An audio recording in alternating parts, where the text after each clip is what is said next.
তুমি বলো, আল্লাহ তাআলা বলছেন মুহাম্মদ সাল্লাল্লাহু আলাইহি ওয়াসাল্লামকে, তুমি বলো হে আমার রব, আমার জ্ঞানকে তুমি বাড়িয়ে দাও।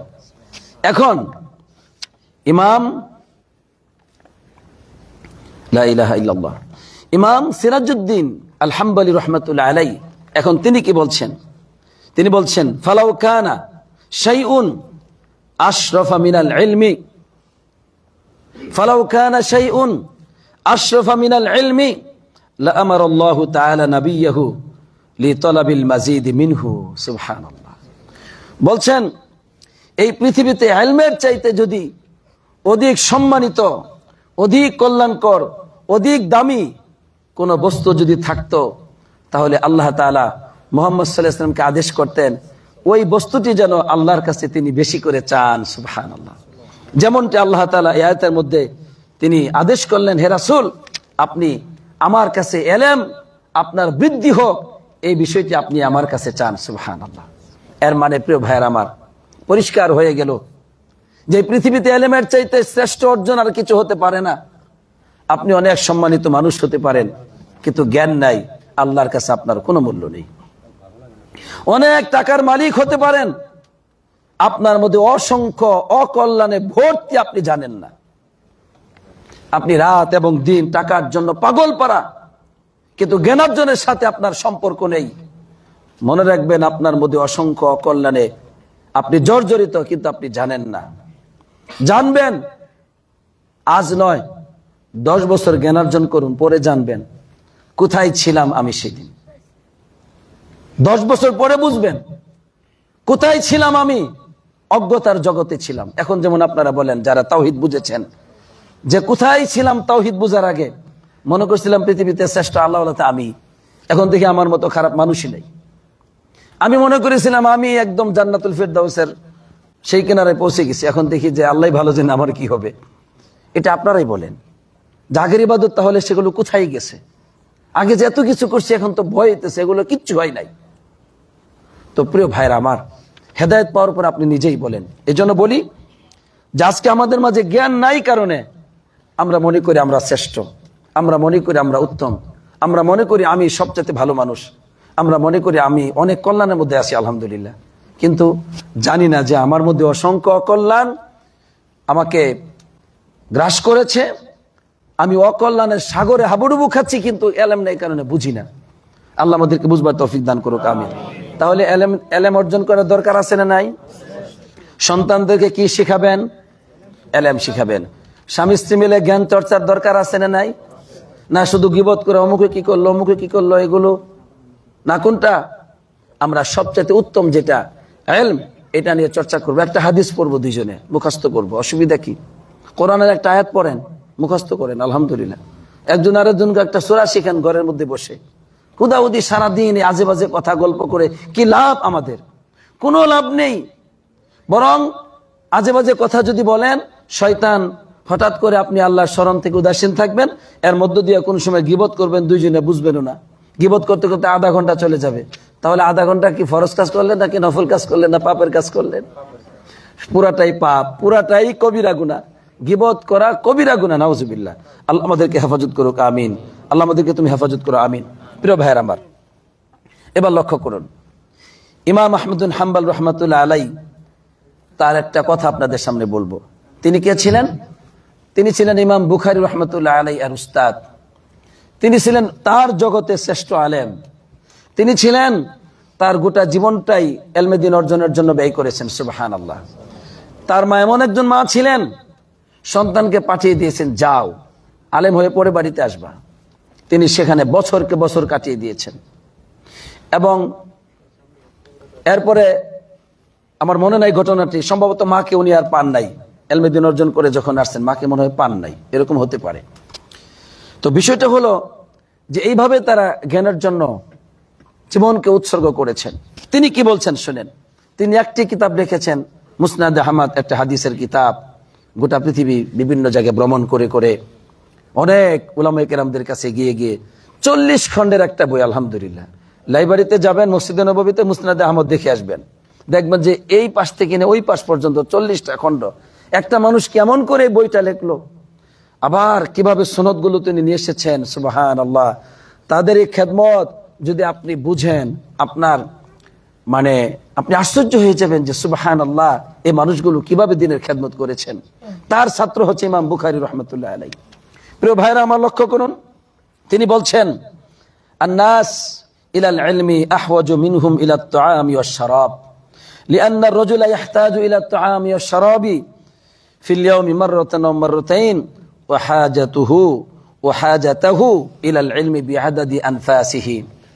তিনি বলেন একজন মানুষ তার জীবনে ইলমের প্রয়োজনীয়তা কতটুকু, তার প্রয়োজনীয়তা হচ্ছে ইলাত তাআমি ওয়াশ শারাব, খাদ্যের চাইতে পানির চাইতে বেশি প্রয়োজন হলো একটি মানুষের জীবনে ইলমের প্রয়োজন। সুবহানাল্লাহ, বোঝা যায় এই কথা? মানে আমরা তো বলবো এটা কেমন করে কথা, না খাইলে বাঁচবো কি, জীবন থাকলে তো কি, জীবন না থাকলে তো লাভ নাই, মারা গেলে আর কি। কিন্তু তিনি বলছেন না, একটি মানুষের জীবনে প্রয়োজন। আমরা বলতেছি বাড়ির প্রয়োজন আছে, আমাকে অনেকেই আগে বলতেন যে বাড়ি করছেন শেখ, না করি না, তো কি করলেন বিদেশে থেকে, এটা অনেকেই বলতেন আপনারা। এরপরে বাংলাদেশে গেলে বলতেন বাজান বিদেশে থাকো, সৌদি আরবে কয় টাকা পাও? আমার ছেলে তো মাসে 50,000 কামায়, আমার ছেলে তো মাসে 1 লাখ টাকা কামায়, তুমি কি করো? আমি বলি চাচা আমি তো পড়াশোনা করতেছি। কয় টাকা পয়সা পাও না? আমি বলছি সরকার থেকে যা পায় খরচ হয়ে যায়।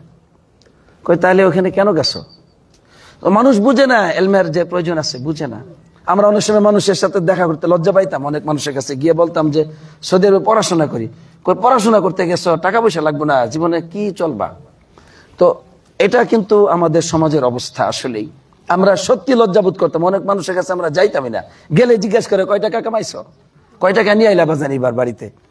তো এখন সমস্যাটা হচ্ছে এই, ইমাম আহমদ বিন হাম্বল রাহমাতুল্লাহ আলাইহি বলছেন মানুষের জীবনে ইলমের প্রয়োজন এতটাই, খাদ্যের চাইতে বড়, পানীয় বস্তুর চাইতে বড়। বাড়ির আলাপ তো বাতি দিলেন, বাড়ি জমি জমা সংসারে ওইটা তো কোনো কথাই আসে না। বলছেন তার জীবনে খাদ্যের চাইতে বেশি প্রয়োজন, পানির চাইতে বেশি প্রয়োজন। কেন? তিনি বলছেন একজন মানুষ একদিনে খাদ্যের এবং পানীয় বস্তুর প্রয়োজন হয় মাত্র 2 বার। তিনি বলছেন 1 বার অথবা 2 বার। আচ্ছা, সিয়াম যারা পালন করে তারা তো 2 বেলায় খায়, তাই না? এটা তো বুঝে আসার কথা। এখন না আমরা বেশি বেশি খাই কারণে মনে হয় কি এটা কি সম্ভব নাকি, 2 বার পানি খাইলে হয়, তাই না? কেন হয় না? কেন? সন্ধ্যায় 1 বার, শেষ রাতে 1 বার খাচ্ছে না মানুষ? এখনো আপনারা খাচ্ছেন, কিন্তু আমরা বেশি খাই কারণে বুঝি না। জমজম পানি এখানে আছে তো নামাজের আগে খাই, পরে খাই, 2 রাকাত পরে খাই, এই জন্য মনে করি যে এটা ছাড়া মনে হয় সম্ভব না। কিন্তু আগের জামানায় এত সহজ ছিল না।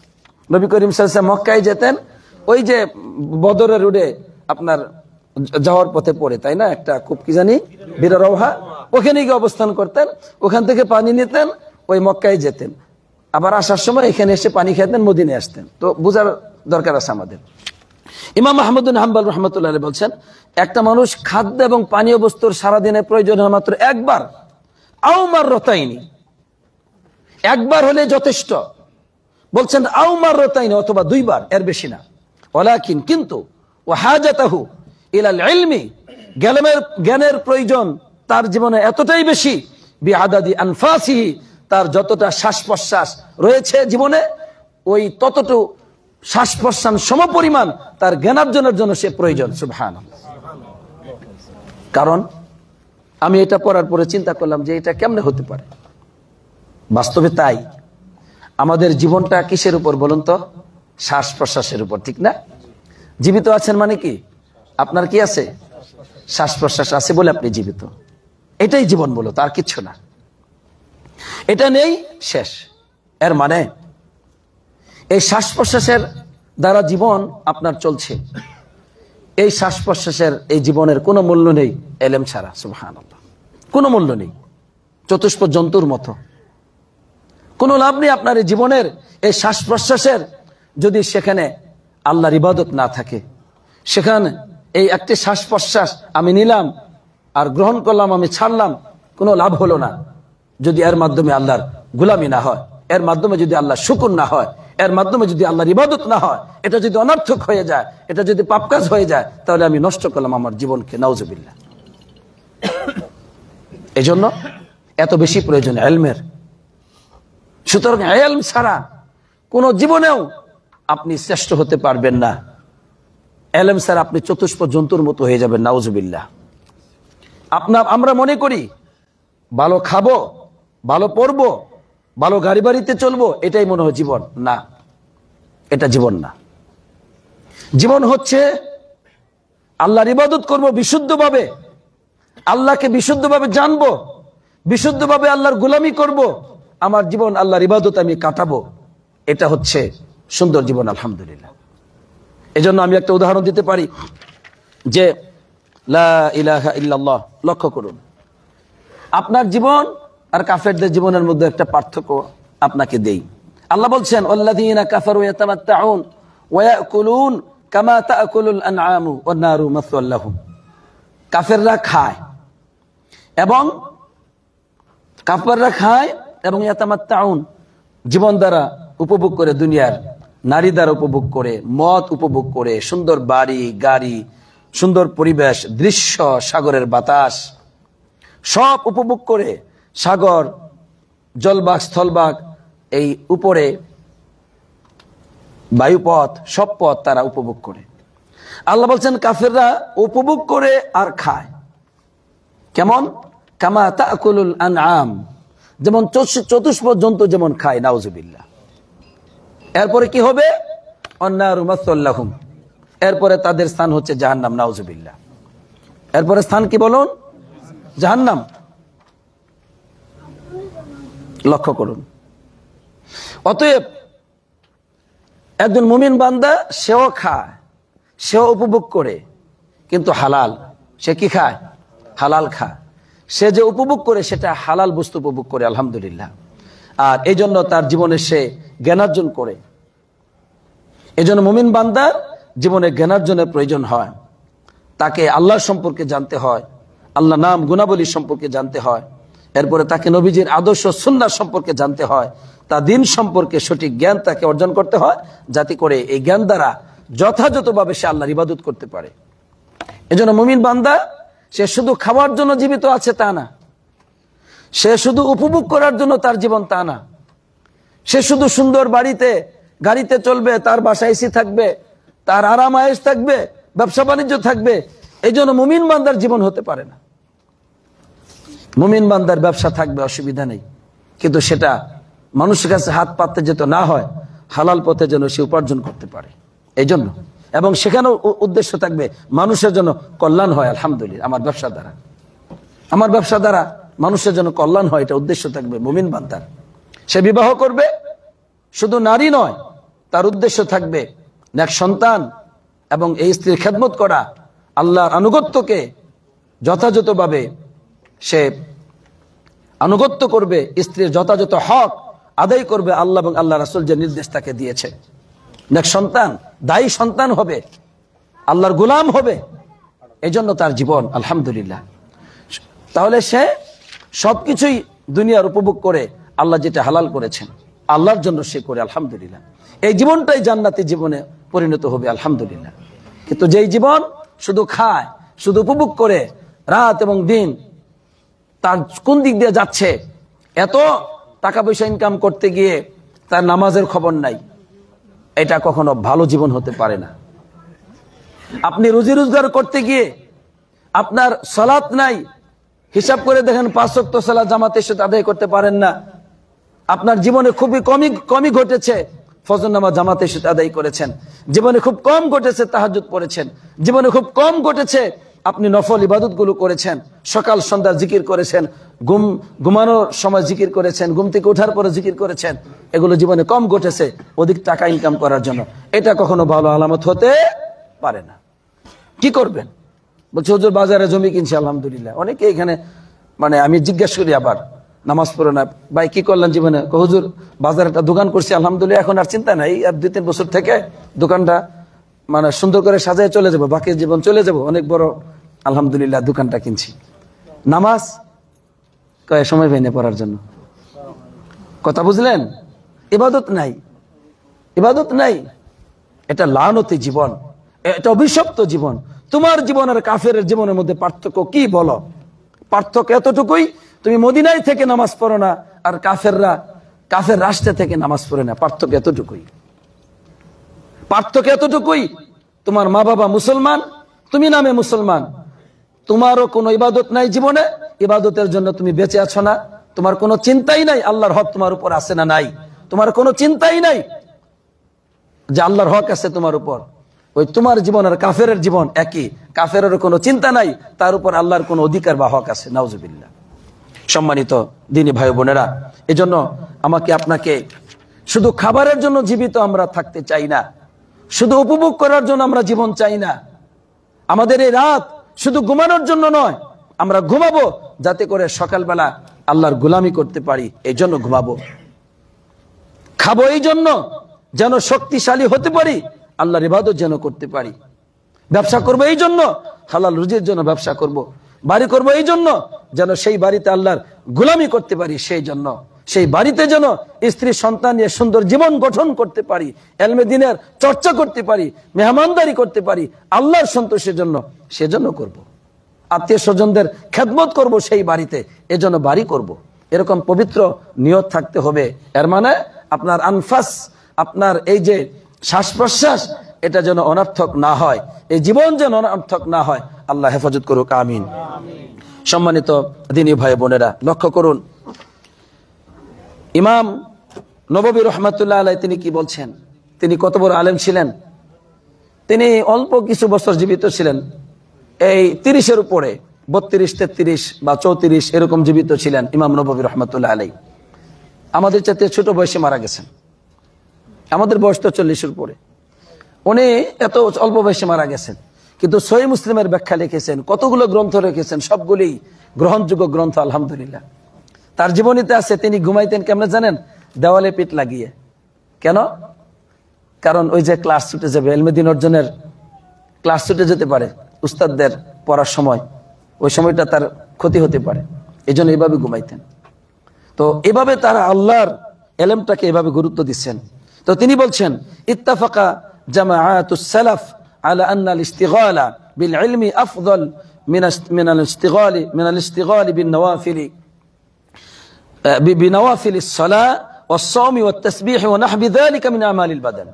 বলছেন যে সমস্ত সালাফরা একমত যে ইলমে দ্বীন অর্জন, ইলম নিয়ে ব্যস্ত থাকা, এটা এতটাই গুরুত্বপূর্ণ যে এটা নফল সালাতের চাইতে, সিয়ামের চাইতে, তাসবিহ তাহলিলের চাইতে অধিক উত্তম।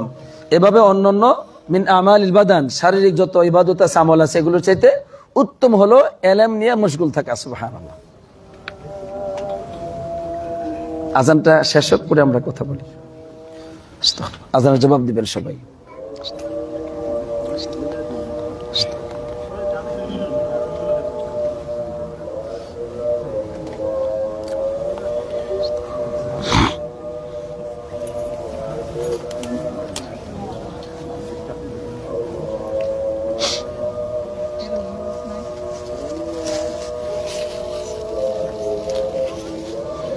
আলহামদুলিল্লাহ, আলহামদুলিল্লাহ, মাশাআল্লাহ। আজকে অনেক ছোট ছোট বাচ্চারা আসছে, আলহামদুলিল্লাহ, মাশাআল্লাহ, আল্লাহু আকবার।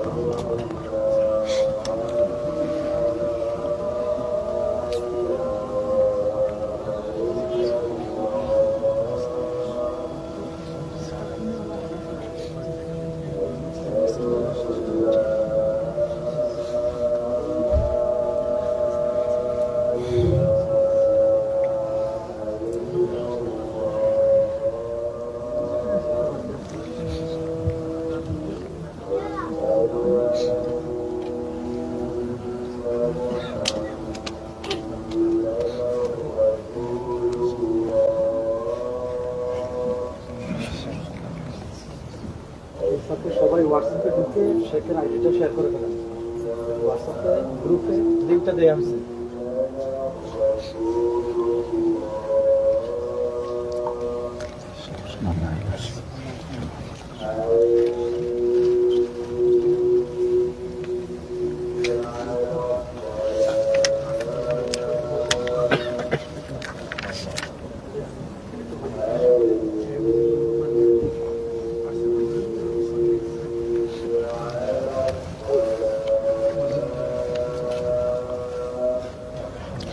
لا حول ولا قوة إلا بالله.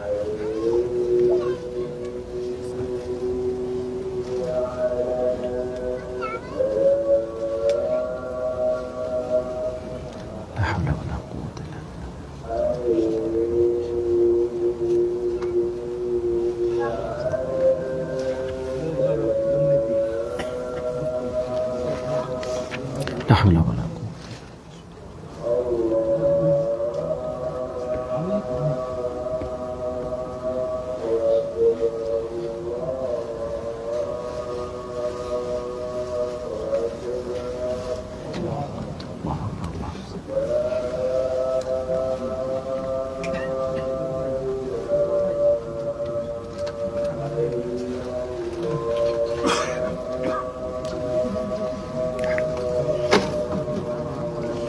لا إله إلا الله اللهم صل على محمد وعلى آل محمد كما صليت على إبراهيم وعلى آل إبراهيم إنك حميد مجيد اللهم بارك على محمد وعلى آل محمد كما باركت على إبراهيم وعلى آل إبراهيم إنك حميد مجيد اللهم رب هذه الدعوة التامة والصلاة القائمة محمد الوسيلة الفضيلة بعث مقام محمود الذي وعدته সম্মানিত দ্বীনি ভাই বোনেরা, আমরা শুনেছি ইমাম নববী রাহমাতুল্লাহ আলাইহির কথা যে তিনি বললেন যে সমস্ত সালফে সালিহিন অথবা জামাআতুস সালাফ, সালাফদের জামাআত, এখানে অসংখ্য মানুষ বোঝানো হচ্ছে যে তারা সবাই একমত যে এলেম নিয়ে মশগুল থাকা এটি অন্যান্য নফল ইবাদতের চাইতে অধিক উত্তম। সালাত, সিয়াম, তাসবিহ, অন্যান্য ইবাদত। যেমন এখন আপনারা এখানে বসে আছেন, কেউ মসজিদে নববীতে সালাত আদায় করতেছেন যে না মাগরিবের নামাজটা শুক্রবারের দিন এশার নামাজটা মসজিদে নববীতে পড়বো, কথা বুঝেন। সেখানে তারা যাচ্ছে, মাগরিব পড়বে, কোরআন পড়বে, এরপর এশার নামাজের পরে চলে আসবে। অবশ্যই তারা ভালো কাজ করলো কিনা বলেন তো? ইবাদতের মধ্যে তারা সময়টা কাটালো, আজে বাজে পার্কে ঘুরে কাটাইলো না। আর আপনারা মসজিদে নববীতে 2 ওয়াক্ত সালাত আদায় করার ক্ষমতা থাকার পরেও বললেন যে না শুক্রবার ইসলামিক সেন্টারে দর্শ, আমরা এখন মসজিদে নববীতে সালাত আদায় করব না, আমরা সেখানে গিয়ে মাগরিব পড়বো, এশা পড়বো এবং মধ্যখানে ইলমে দ্বীন অর্জন করব। তাহলে ওই যে 2 জন ব্যক্তি তারা মসজিদে নববীতে গিয়ে তারা 1000, 1000, 2000 সালাতের নেকি তো পাবেন, মাগরিব এশার এবং বড় জামাতের নেকি পাবেন এবং ইবাদতের মধ্যে তারা মশগুল থাকবেন, একটা গুরুত্বপূর্ণ আফজলুল জায়গা, আলহামদুলিল্লাহ। তারপরে অধিক উত্তম, অধিক উত্তম, সবচেয়ে উত্তম, অনেক বেশি উত্তম, অনেক বেশি সওয়াব, অনেক বেশি মর্যাদা আপনারা যারা ইলমে দ্বীন অর্জনের জন্য ইসলামিক সেন্টারে চলে এসেছেন, আলহামদুলিল্লাহ, আলহামদুলিল্লাহ, এর মর্যাদা অনেক বেশি। এটা আমার কথা না, ইমাম নববী রাহমাতুল্লাহ আলাইহি সেই শত শত বছর আগে, 700-800 বছর আগে তিনি এটা বলে গেছেন, যেটা কিন্তু আমি নববী বলছি না, এটা জামাআতুস সালাফ তারা বলেছেন। এইভাবে ইলমে দ্বীন অর্জনকে পৃথিবীর মানুষের কাছে তারা অধিক গুরুত্ব হিসেবে প্রকাশ করে গেছেন, সুবহানাল্লাহ। ইমাম আহমদ বিন হাম্বল রাহমাতুল্লাহ আলাইহি আরো কঠিন কথা বলেছেন। তিনি বলেছেন যে তাআল্লুমুল ইলম ওয়া তা'লিমুহু আফযালু মিনাল জিহাদি ওয়া গায়রিহি, সুবহানাল্লাহ। ভালো করে বুঝেন, এই বিষয়টা যদি বুঝতে পারেন আপনাকে পথভ্রষ্ট করতে পারবে না কেউ। ইমাম আহমদ বিন হাম্বল রাহমাতুল্লাহ আলাইহি বলছেন তাআল্লুমুল ইলম ওয়া তা'লিমুহু, ইলম অর্জন করা এবং ইলম শেখানো। দেখেন, আগে নিজে শিখা, ওয়া তা'লিমুহু, অন্যকে শিখানো। এই ইবাদতটা কেমন? বলছেন আফযালু মিনাল জিহাদি ওয়া গায়রিহি, জিহাদের চাইতে এবং অন্যান্য ইবাদতের চাইতে আফদল, অধিক উত্তম, অধিক উত্তম, সুবহানাল্লাহ। জিহাদের চাইতে। মূর্খ মানুষ জিহাদ করে কি করবে? মূর্খ মানুষ তাওহীদ জানে না, জিহাদ করে কি হবে? এজন্য পৃথিবীতে আপনারা স্মরণে রাখবেন, হাদিসের মধ্যে আসছে সহিহ মুসলিমে, কিয়ামতের মাঠে 3 ব্যক্তির বিচার হবে প্রথম। কয় ব্যক্তির? তার মধ্যে এক ব্যক্তি কি? এক ব্যক্তি হলো আলেম, ওই যে তাওহীদের জ্ঞান নাই, শিরিক করেছে, মানুষকে দেখানোর জন্য কোরআন তেলাওয়াত করেছে, দাওয়াত দিয়েছে মানুষকে দেখানোর জন্য, এরপর আল্লাহ তাকে জাহান্নামে পাঠাবেন। আলেম মানুষ, তাওহীদের জ্ঞান নাই। নবীজি নিজে বলছেন আলেম, কারি, কারি। তাহলে এই ব্যক্তিও জাহান্নামে যাবে তাওহীদ না থাকার কারণে। কেন? মানুষকে দেখানোর জন্য দাওয়াতি কাজ করেছে, মানুষকে দেখানোর জন্য সে কোরআন তেলাওয়াত করেছে, নাউজুবিল্লাহ। 2, শহীদ, জিহাদ করেছে। আল্লাহ বলবেন এই বান্দা তুমি কি করছো জীবনে? বলছে আমি কি করছি? আমি জিহাদ করে করে শহীদ হয়ে গেছি আপনার জন্য।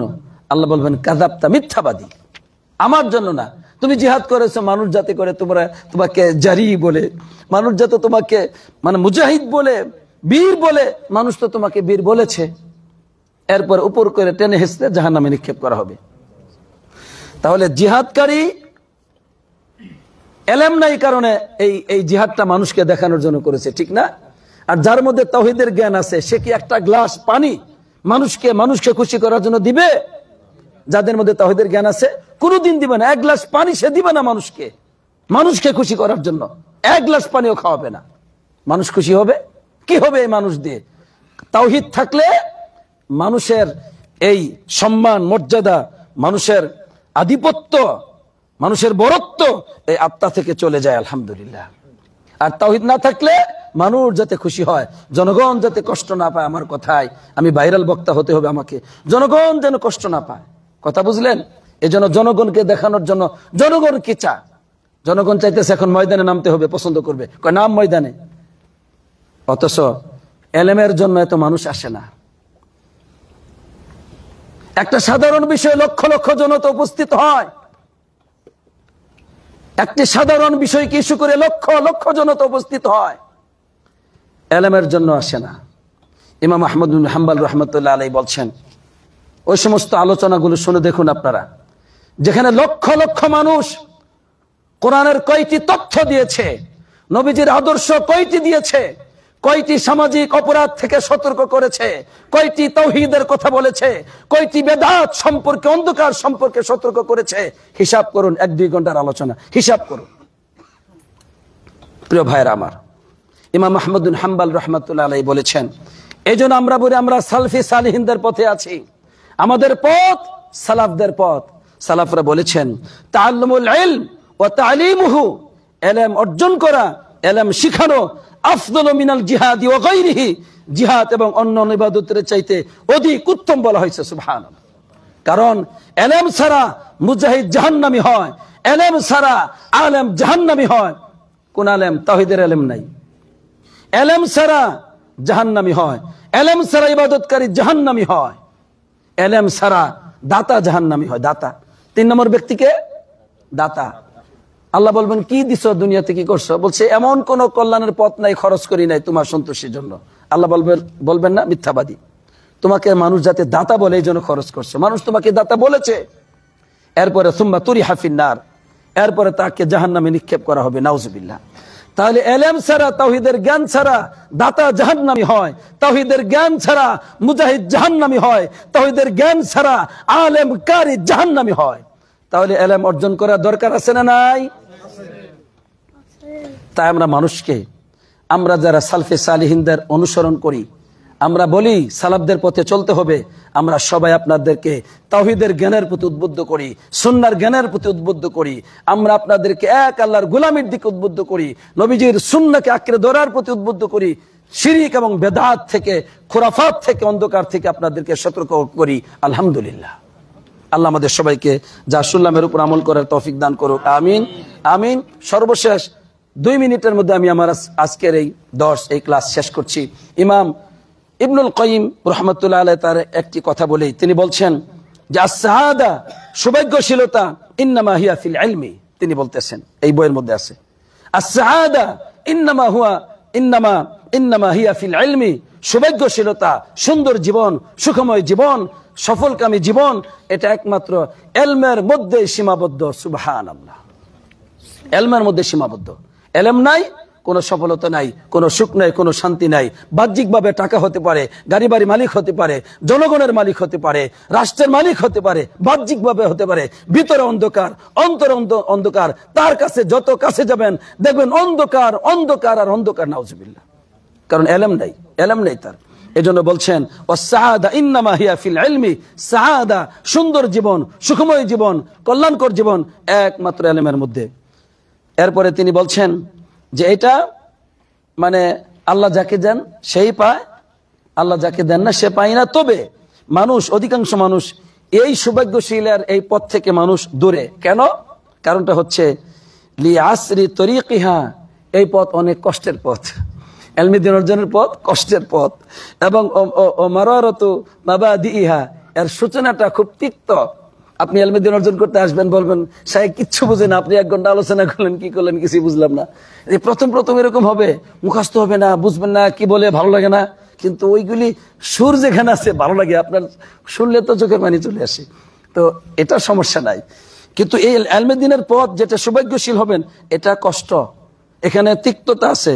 তাই বলছেন ওয়া আন্নাহা লা তুনালু ইল্লা আলা জিসরিন মিনাত তাআব, ইলম পাবেন না, এই সৌভাগ্যশীলতার পথ আপনি পাবেন না, এটা এই পরিশ্রমের সেতুকে অতিক্রম করা ব্যতীত, পরিশ্রম কষ্ট সাধনার পথ অতিক্রম, সেতু অতিক্রম করা ব্যতীত। এরপরে বলছেন আন্নাহা ফাইন্নাহা লা তুহসাল ইল্লা বিল জিদ্দিল মাহদি, ইল্লা বিজিদ্দিল মাহদি, শুধুমাত্র কঠোর সাধনার মাধ্যমেই এই ইলম অর্জন হতে পারে, এই সুন্দর জীবন অর্জন হতে পারে। সুবহানাল্লাহ। আল্লাহ তাআলা আমাদের সবাইকে কবুল করুক, আমিন। আজকে অবশ্যই আপনারা বুঝেছেন যে ইলমে দ্বীন অর্জনের সালাফদের কাছে কি গুরুত্ব ছিল, তাদের চিন্তাটা কেমন ছিল, তাদের অবস্থানটা কি ছিল ইলমের ব্যাপারে, আর এই জগতের মানুষের কাছে ইলমের কতটুকু গুরুত্ব আছে বলেন তো, বলেন আছে কোনো গুরুত্ব? কোনো গুরুত্ব নাই। অতএব আপনাদেরকে যেটা বলবো, আমি আমাকে যেটা বলছি আপনাদেরকে সেটাই বলছি, যে আপনারা ইলমে দ্বীন অর্জন করবেন, ঠিক আছে? এই মদিনাতে যারা আছেন, ইসলামী সেন্টার আল্লাহ আপনাদেরকে দিয়েছেন, আলহামদুলিল্লাহ। ইসলামী সেন্টার আল্লাহ সুবহানাহু ওয়া তাআলা আপনাদেরকে দিয়েছেন এই মদিনাতে। মসজিদ নববীতে আলহামদুলিল্লাহ আমাদের ডক্টর হারুনুর রশিদ কি সুন্দরভাবে দর্শ দিয়ে যাচ্ছেন। অনেকে আপনারা বসেন, ওই জায়গাটি আপনাদের জন্য কত বরকতের জায়গা, আলহামদুলিল্লাহ। সেখানে জমজম পানি পান করতে পারতেছেন।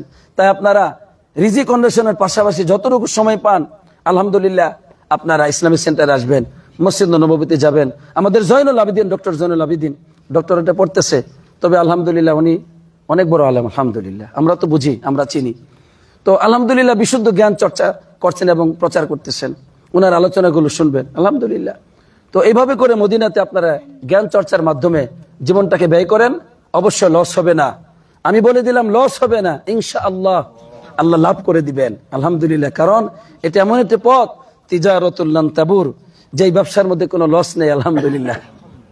আল্লাহর সাথে ব্যবসা করে কোনোদিন লস আপনি পাবেন না, বরং আল্লাহ আপনাকে অনুগ্রহ করে বাড়াই দিবেন। একটা ভালো কাজ করলে 10টা নেকি দেন, 10 থেকে 700 গুণ বাড়াই দিবেন।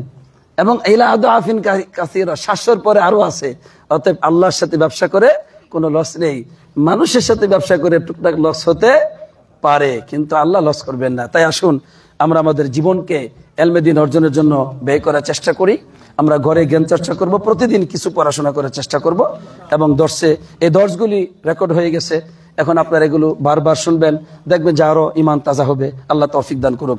এবং এগুলো মানুষের কাছে ছড়িয়ে দিতে হবে, মদিনার ইলমকে ছড়িয়ে দিতে হবে, আলহামদুলিল্লাহ। এটা ছড়ানো দরকার, এটা আমানত। আল্লাহ আমাদেরকে সেই তৌফিক দান করুক, আমিন। আসসালাতু ওয়াসসালামু আলা নবিয়িনা মুহাম্মদ ওয়া আলা আলিহি ওয়া সাহবিহি আজমাইন।